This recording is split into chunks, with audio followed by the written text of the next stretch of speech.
ठीक है, चैप्टर चल रहा था हमारा फॉर्म्स ऑफ मार्केट। इसमें आज हमें करना है क्वेश्चन नंबर 25। ओलिगोपोली का क्या मीनिंग होता है? देखो बेटा, ओलिगोपोली दो वर्ड से मिलके बना है, ओलिगो एंड पोली। ओलिगो का मतलब होता है a few, a few means small number, poly means seller. Means oligopoly एक ऐसा मार्केट सिचुएशन होता है जिसमें प्रोडक्ट को बेचने वाले थोड़े से सेलर्स होते हैं, मतलब फ्यू सेलर्स होते हैं। और जो वो सेलर्स होते हैं ना, क्योंकि थोड़े से ही सेलर्स हैं प्रोडक्ट को बेचने वाले, तो सारे सेलर्स बहुत बड़े बड़े होते हैं, बड़ी बड़ी कंपनीज होती हैं ये। ठीक है। अच्छा, मोनोपोली के अगर मैं एग्जांपल्स लूँ इंडिया में, examples of monopoly, sorry oligopoly,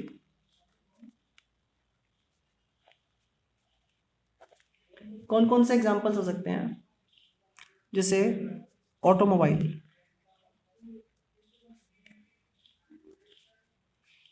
industry. आप सोच सकते हैं बेटा, ऑटोमोबाइल्स के अंदर कितनी कंपनीज है? क्या बहुत सारी हजारों कंपनीज हैं? थोड़ी बहुत कंपनी है। जैसे एग्जांपल के लिए मारुति कंपनी है, और महिंद्रा एंड महिंद्रा कंपनी है, और टाटा कंपनी है।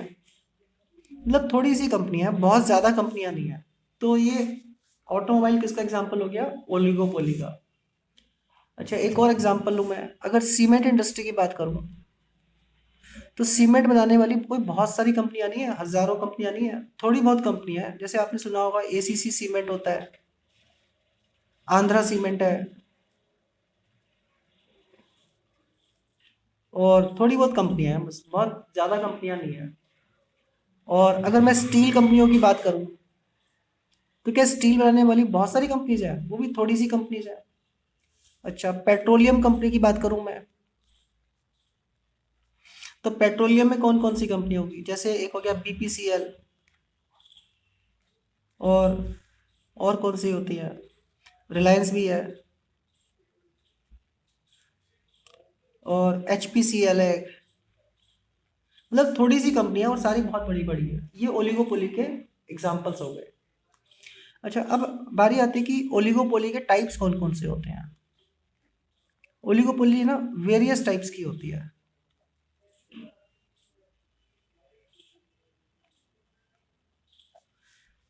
मेनली ओलिगोपोली को चार टाइप्स में डिवाइड किया जाता है, चार कैटेगरी। फर्स्ट कैटेगरी होती है प्योर, प्योर बोल दो या परफेक्ट बोल दो, प्योर या परफेक्ट ओलिगोपोली। प्योर या परफेक्ट ओलिगोपोली का मतलब होता है एक ऐसी सिचुएशन जिसमें थोड़े से सेलर्स होते हैं, और वो जो थोड़े से सेलर्स होते हैं ना, उनका प्रोडक्ट बिल्कुल एक जैसा होता है, मतलब सिमिलर प्रोडक्ट होता है। जैसे एग्जांपल के लिए मैं इसमें बात करूं पेट्रोल की। पेट्रोल बना बेचने वाली कितनी कंपनीज है इंडिया के अंदर? आप सोचो, 10 15 20 कंपनीज होंगी बस, और सभी कंपनी का पेट्रोल बिल्कुल एक जैसा है, सिमिलर, कोई डिफरेंस नहीं होता। पेट्रोल तो पेट्रोल है। तो ये किसका एग्जांपल हो गया? प्योर ओलिगोपोली का। या एक और मैं एग्जांपल लूँ, सीमेंट का एग्जांपल ले लो। किसी भी कंपनी का सीमेंट लो, सीमेंट तो सभी का एक ही जैसा है ना, उसमें कोई फर्क कोई है। तो ये भी किसका एग्जांपल हो गया? सीमेंट इंडस्ट्री प्योर या परफेक्ट ओलिगोपोली का।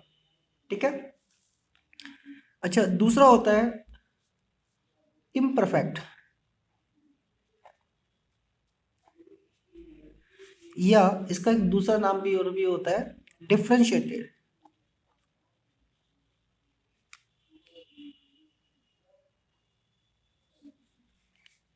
Differentiated oligopoly.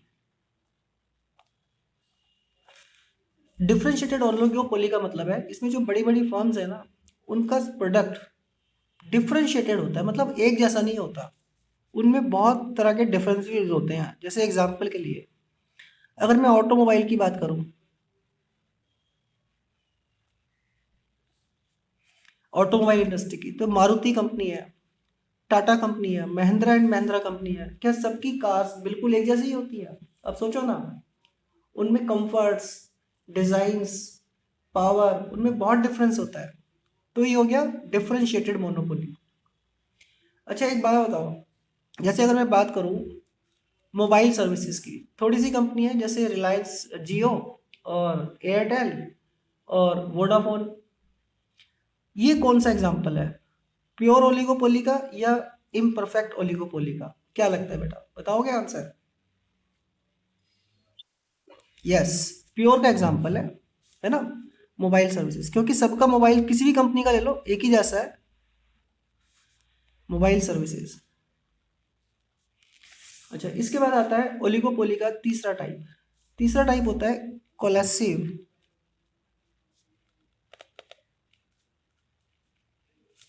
कोलेसिव ओलिगोपोली। कोलेसिव ओलिगोपोली का मतलब होता है यहाँ पे थोड़ी सी फर्म्स है ना, बहुत ज़्यादा कंपनियां तो नहीं है, थोड़ी सी कंपनी है, सब बड़ी बड़ी है। ये जो बड़ी बड़ी कंपनी है ना आपस में मिल जाती हैं, अपना कार्टेल बना लेती है, और प्रोडक्ट का प्राइस क्या रखना है कार्टेल डिसाइड करती है उन सभी बड़ी बड़ी कंपनियों के बिहाफ पे। मतलब कंपनियां एक दूसरे से कंपटीशन नहीं करती, बल्कि एक दूसरे के साथ कोऑपरेट करती है। जिससे कि कोऑपरेट करने से क्या होगा, जैसे फॉर एग्जांपल अभी हम देख रहे हैं कि मोबाइल सर्विसेज में जैसे सपोज जियो है या एयरटेल है, सब कंपनी अपने अपने प्राइस बढ़ा रही है। क्यों बढ़ा रही है? क्योंकि ये प्राइस कंपनी मिलकर डिसाइड कर रही है, एक दूसरे से कॉपरेशन कर रही है, जिससे कि सभी का फायदा हो। तो उसे बोला जाएगा कोलेसिव ओलिगोपोली। यानी कि कोलेसिव ओलिगोपोली एक ऐसी सिचुएशन है जिसमें सभी बड़ी बड़ी कंपनियां एक दूसरे से कोऑपरेट करती हैं, ठीक है ना, जिससे सभी को बेनिफिट हो। और फोर्थ नंबर पे आ जाएगा कोलेसिव के बाद नॉन कोलेसिव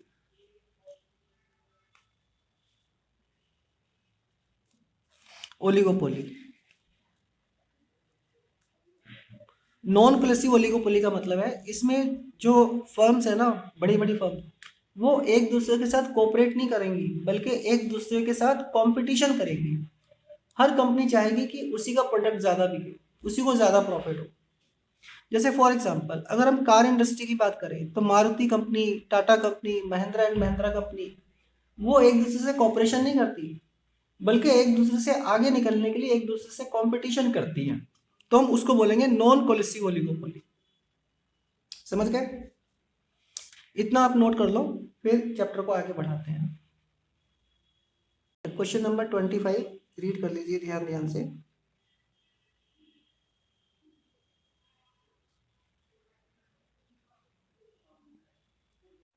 ये पेज भी रीड कर लो ध्यान ध्यान से।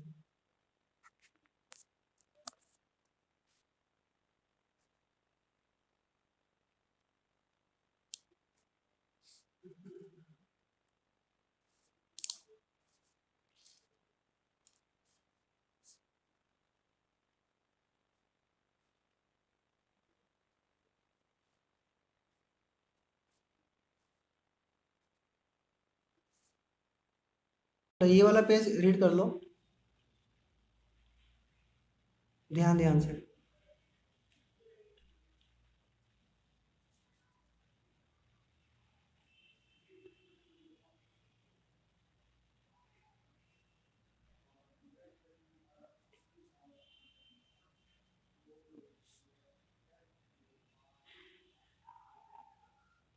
बेटा आगे कर रहे हैं फीचर्स ऑफ ओलिगोपोली। जैसे कि आप जानते हो ओलिगोपोली का फर्स्ट वन फीचर होता है कि फ्यू सेलर्स होते हैं, मतलब थोड़े से ही सेलर्स होते हैं, और ये सभी सेलर्स है ना बहुत बड़े बड़ी कंपनीज होती हैं। जैसे कि हमने एग्जांपल्स किया था मोबाइल सर्विसेज में 4 5 10 कंपनीज हैं बहुत बड़ी बड़ी, है ना, तो ये ओलिगोपोली का एग्जांपल है। और यहाँ पे एक बात ध्यान रखने की, क्योंकि हर फर्म इतनी बड़ी होती है, जैसे कार इंडस्ट्री की बात करें, मारुति, महिंद्रा एंड महिंद्रा, टाटा और 10 12 कंपनियां और हैं, सभी बड़ी बड़ी हैं। और कोई भी एक फर्म है ना पूरे मार्केट को इन्फ्लुएंस कर सकती है। जैसे फॉर एग्जांपल मारुति कंपनी है और उसने डिसाइड किया कि वो अपने प्रोडक्ट यानी कि कार की सेल को बढ़ाना चाहती है। सेल्स को बढ़ाने के लिए उसे अपने प्रोडक्ट के प्राइस यानी कि कार के प्राइस कम कर दिए, समझ गए। तो अगर उसने अपनी कार के प्राइस कम कर दिए तो इससे जो उसके जो दूसरी कंपनीज है बड़ी बड़ी, उनके ऊपर भी कुछ इम्पैक्ट आएगा या नहीं आएगा, उससे इन्फ्लुएंस होंगी नहीं होगी। अगर एक कंपनी ने कार के प्राइस कम किया तो बाकी भी क्या करेगी, कम करने की कोशिश करेंगी, जिससे उनके कस्टमर बेस कम ना हो जाए। और एक बात और, ये जो बड़ी बड़ी कंपनी है ना, हैवी इन्वेस्टमेंट करती हैं, बहुत हज़ारों करोड़ रुपए की इन्वेस्टमेंट होती है, बड़े बड़े बिजनेस होते हैं। और इसमें जो गेस्टेशन पीरियड होता है ना, बहुत बड़ा होता है। गेस्टेशन पीरियड का मतलब होता है कि अगर हमने आज बिजनेस स्टार्ट किया तो प्रॉफिट आने में कितना टाइम लगेगा।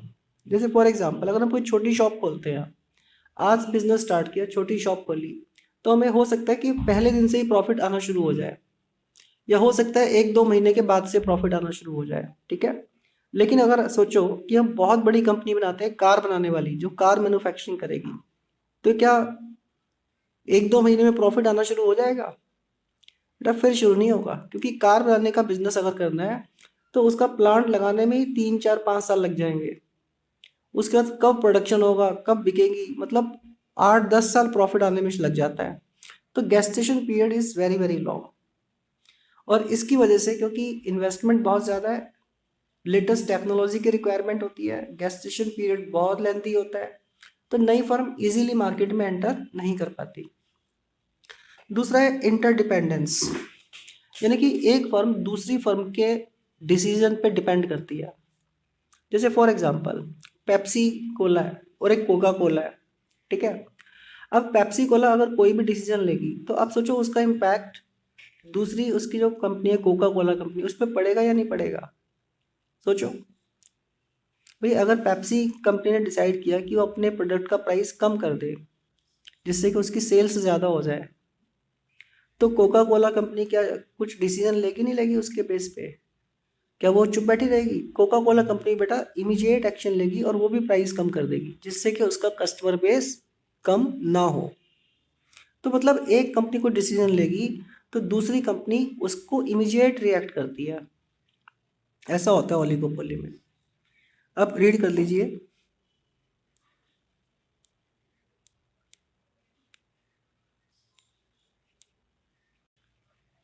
एक होता है सेलिंग कॉस्ट। सेलिंग कॉस्ट का मतलब होता है अपने प्रोडक्ट को बेचने के लिए ज़्यादा से ज़्यादा पब्लिसिटी करना और उस पर पैसे खर्च करना। अब ओलिगोपोली में थोड़ी सी फर्म्स है, बहुत बड़ी बड़ी है, तो हर फर्म चाहती है कि उसी का प्रोडक्ट ज़्यादा बिके। जैसे मोबाइल सर्विसेज में देखें, 4-5 कंपनियां हैं, एयरटेल वगैरह, कितना ज़्यादा एडवर्टाइजमेंट करती है कि सब उसी का प्रोडक्ट खरीदें, है ना। तो सेलिंग कॉस्ट बहुत ज़्यादा होती है। अब इस पेज को भी बेटा रीड कर लीजिए।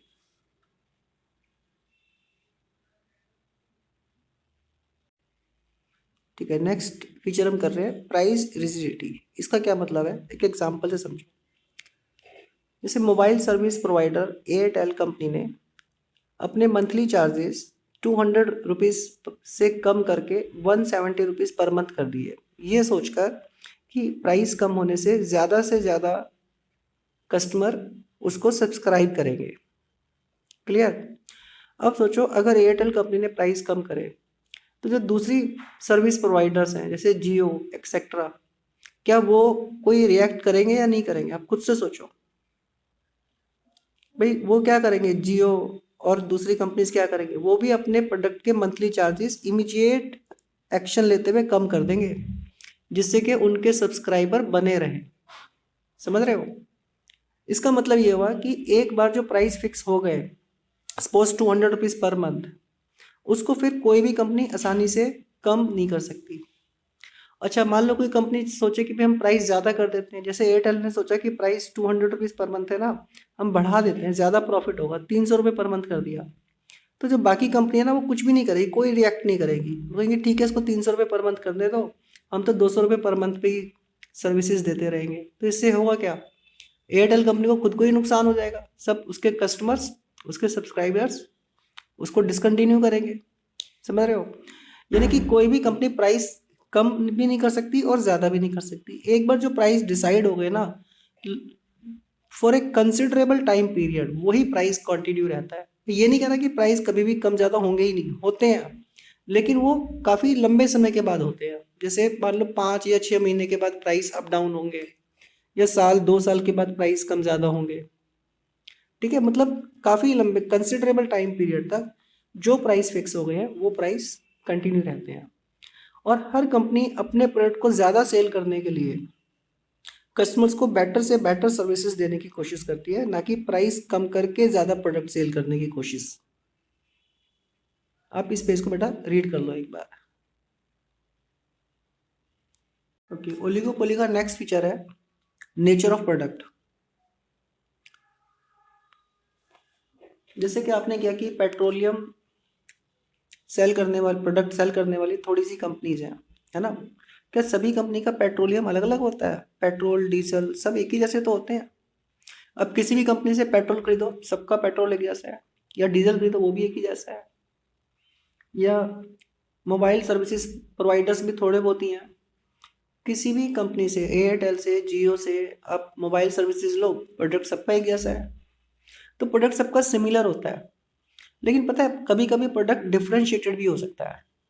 जैसे अगर कार्स की अगर हम बात करें तो कार बनाने वाली थोड़ी बहुत कंपनीज हैं, तो आप सोचो क्या सभी कंपनीज की कार सिमिलर होती हैं? बेटा उनमें कितना डिफरेंस होता है, होता है ना।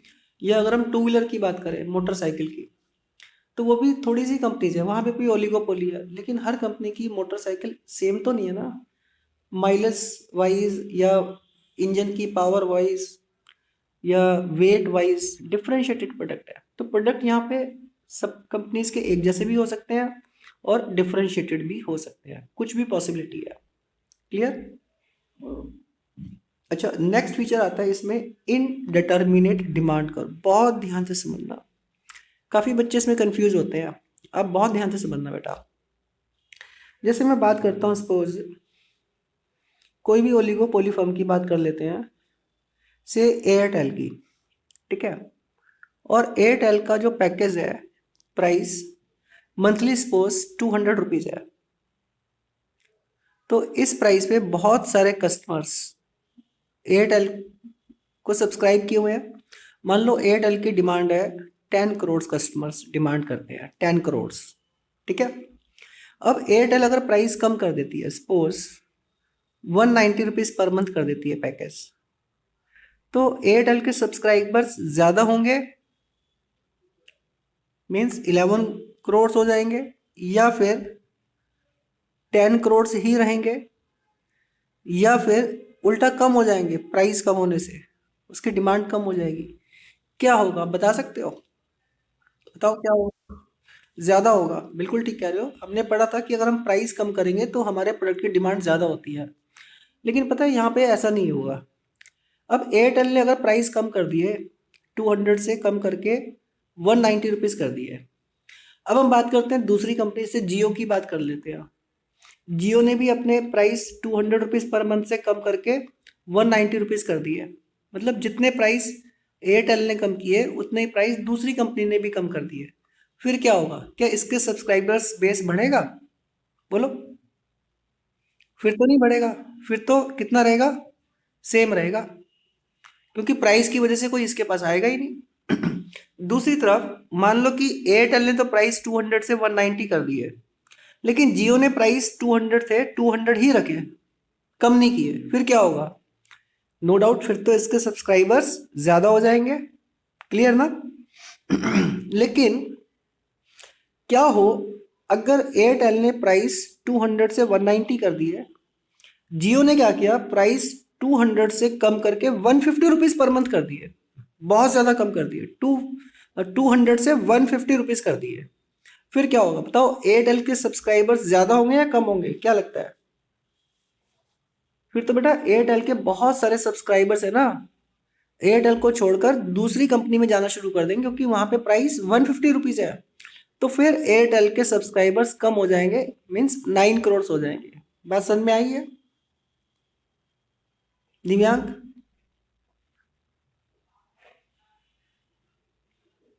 समझ में आई बेटा मेरी बात? ठीक है। हाँ, तो अब 200 पे तो सब्सक्राइबर्स सपोज 10 करोड़ है, 190 रुपीज़ पे कितने होंगे? 11 करोड़ होंगे, 10 करोड़ होंगे, 9 करोड़ होंगे? ये किस पे डिपेंड करेगा? ये बेटा डिपेंड करेगा दूसरी कंपनी जो है जियो, वो क्या डिसीजन लेती है ना? अब दूसरी कंपनी क्या करेगी ये हमें कोई पता है। इसका मतलब है कि 190 पे डिमांड ज़्यादा भी हो सकती है, कांस्टेंट भी रह सकती है और कम भी हो सकती है, हमें कुछ पता ही नहीं है। जब हमें कुछ पता ही नहीं है कि डिमांड कितनी होगी, तो ये तो एक बिग क्वेश्चन मार्क हो गया ना। जब डिमांड का ही नहीं पता तो डिमांड कर्व कैसे बनेगा? तो इसलिए कहा गया कि डिमांड कर्व इनडिटर्मिनेट होता है, यानी कि डिमांड कर्व बना पाना पॉसिबल नहीं है। ठीक है, आगे बढ़ते हैं। Difficult entry. डिफिकल्ट एंट्री का मतलब है क्या नई फर्म मार्केट में एंट्री कर सकती है? आप सोचो जैसे ओलिगोपोली है मोबाइल सर्विसेज के अंदर, है ना, मोबाइल सर्विस प्रोवाइडर्स थोड़े से हैं। क्या आप या मैं या कोई और चाहे कि बिजनेस कर ले इस इंडस्ट्री के अंदर, तो क्या इजीली एंटर कर सकता है? बेटा नहीं कर सकता। पता है क्या रीज़न है? उसके कई सारे रीज़न है। पहला reason, very very heavy investment की रिक्वायरमेंट है जो हर इन्वेस्टर कर ही नहीं सकता। दूसरा रीज़न, गेस्टेशन पीरियड बहुत लेंथी है। मतलब अगर हम आज बिजनेस स्टार्ट करेंगे तो प्रॉफिट आने में 4 5 6 साल लग जाएंगे, और इतना कौन वेट करता है?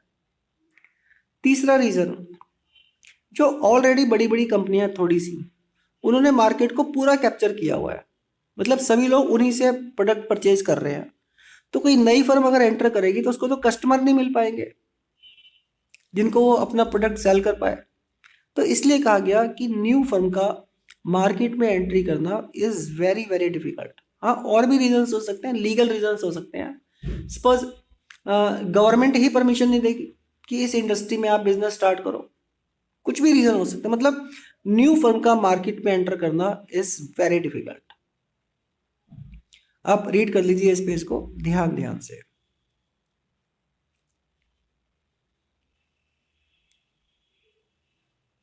अब बेटा इस पेज को भी ध्यान ध्यान से रीड कर लीजिए।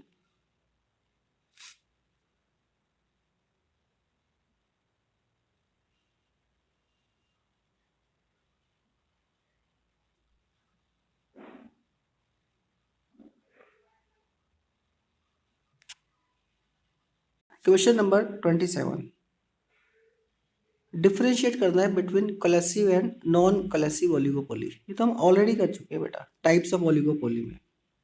अब जानते हो कोलेसिव ओलिगोपोली क्या होती है?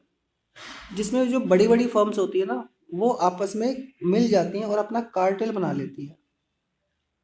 और वो कार्टेल मतलब एसोसिएशन बना लेती है अपनी, और वो एसोसिएशन ही डिसाइड करती है कि कौन सी फर्म कितनी क्वांटिटी प्रोड्यूस करेगी और प्राइस क्या रहेगा। इससे क्या होता है, उन सभी ओलिगोपोली फर्म को बेनिफिट होता है, वो एक दूसरे से कंपटीशन नहीं करती। अब उन्होंने जो एसोसिएशन बनाई, एसोसिएशन डिसीजन लेती है, और एसोसिएशन जो भी डिसीजन लेती है ना, वो सभी फर्म्स के लिए बेनिफिशियल होता है। ठीक है, वो होती है कोलेसिव ओलिगोपोली। जबकि नॉन कोलेसिव ओलिगोपोली में क्या था, हमने पढ़ा था, उसमें जो ओलिगोपोली फर्म होती है ना, सब ओलिगोपोली फर्म जैसे एयरटेल और जियो, ठीक है, ओलिगोपोली फर्म के एग्जांपल्स हैं। वो अपने अपने एसोसिएशन ना बना के अपने इंडिविजुअल लेवल पे डिसीजन ले रहे हैं। तो जब वो इंडिविजुअल लेवल पे डिसीजन लेंगे तो एक दूसरे से आगे निकलने के लिए एक दूसरे को कॉम्पीट करेंगे, है ना। तो उसमें क्या होता है, एक दूसरे से कॉम्पिटिशन होता है, मतलब वो मिलके काम नहीं करते, अपने सेपरेट डिसीजन लेते हैं। तो वो हो जाती है नॉन कोलेसिव ओलिगोपोली। अच्छा, एक बात मैं आपसे पूछना चाहता हूँ, कोलेसिव ओलिगोपोली में फर्म को फायदा होगा या कस्टमर को फायदा होगा? क्या लगता है बेटा, बता सकते हो? बताओ।